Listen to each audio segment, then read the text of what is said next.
हुई है UltraTech cement में, जो हफ्ते के हिसाब से काफ़ी अच्छा गेनर है मिड निफ्टी के स्टॉक्स में।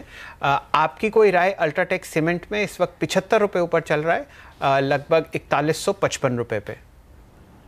देखिए, मेरा मानना है कि अल्ट्राटेक सीमेंट में एक ट्रेंड रिवर्सल प्राइस पैटर्न होने जा रहा है। अभी तक हुआ नहीं है और वो होगा। नेकलाइन की वैल्यू है करीबन 4170 की, 4154 पे ट्रेड कर रहा है। पर जो प्राइस पैटर्न है, शैडो इंडिकेटर्स है, वो यही समझा रहे हैं कि ये शायद इमीडिएटली तोड़ देगा।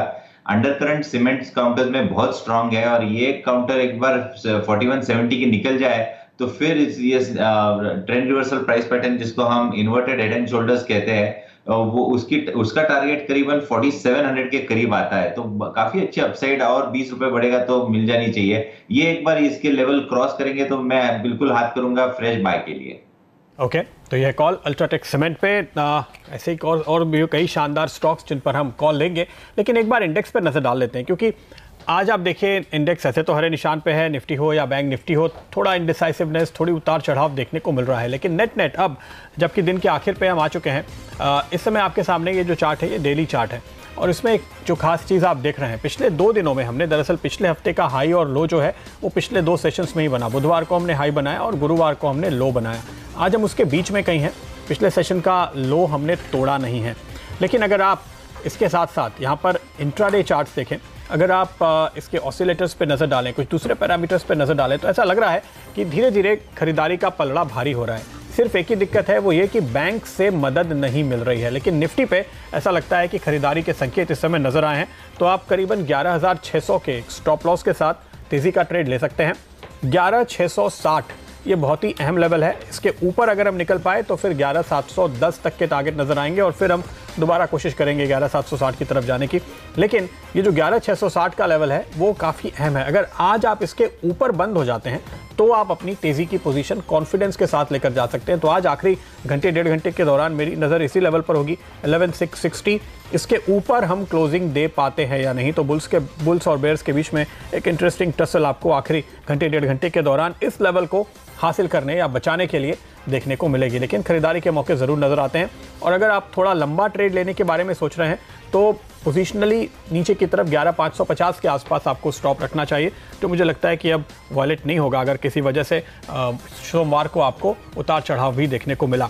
निफ्टी बैंक पर वहीं अगर आप नज़र डालें तो यहाँ थोड़ी सी वीकनेस देखने को मिल रही है। अभी भी निफ्टी बैंक में उतनी स्ट्रेंथ नज़र नहीं आई है, क्योंकि SBI और ICICI ये जो 2 दिग्गज हैं ये दरअसल अटका रहे हैं। ऐसा लगता है कि निफ्टी बैंक के लिए यहाँ पर जो इंपॉर्टेंट लेवल है 29,600 29,700 के आसपास के स्ट्रॉन्ग सपोर्ट लेवल्स हैं। अगर यहाँ से कोई डिप आती है उन लेवल के करीब तो वहाँ पर आपके लिए एक अच्छा मौका निफ्टी बैंक में ट्रेड करने का बनेगा। इस समय नहीं, लेकिन इस समय निफ्टी रिलेटिवली स्ट्रॉन्ग लग रहा है और यहाँ पर एक ट्रेड का मौका फिलहाल दिखाई दे रहा है। किरण, आप कैसे देख रहे हैं इंडेक्स को, और क्या आप भी निफ्टी में एक लॉन्ग ट्रेड लेना चाहेंगे? बिल्कुल, आपने एकदम सही समझाया है। और बैंक निफ्टी थोड़ा सा रेस्ट ले रहा है, ये बहुत अच्छी बात है। उसने पहले ही एक बहुत अच्छी रैली दी थी, निफ्टी लगाड़ था। अभी ये निफ्टी कैचअप करेगा और थोड़ा सा बैंक निफ्टी सुस्त रहेगा। मेरा मानना है कि जो आपने 29,600 की बात की बिल्कुल बराबर है, पर मेरा मानना है कि 29,900 29,800 इसके नीचे भी नहीं जाना चाहिए। इधर ही अगर कंसोलिडेट करता है तो और भी स्ट्रेंथ देखने को मिलेगी। और तेजी की बात, अगर इधर और 2 दिन ट्रेड इसी रेंज में रहा और उसके बाद 30,200 निकल जाता है तो बहुत बड़ी तेजी देखने को मिलेगी।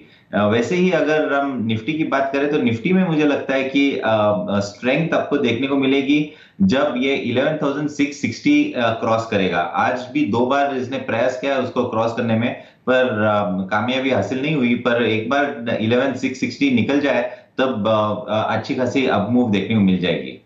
सकते हैं कि LOC है 11660। बुल्स और बेयर्स दोनों लगे हुए हैं। चलिए, बुल्स और बेयर्स दोनों लगे हुए हैं, लेकिन ये बाजी जो है इस वक्त बुल्स के हाथ में ही है। कुछ नेक्स्ट वीक के ट्रेड्स डिस्कस करते हैं। जादव साहब, मैं इस वक्त पूरा बैंकिंग सेक्टर देख रहा हूँ और इसमें सिर्फ वीकली बेसिस पे 2 गेनर्स हैं।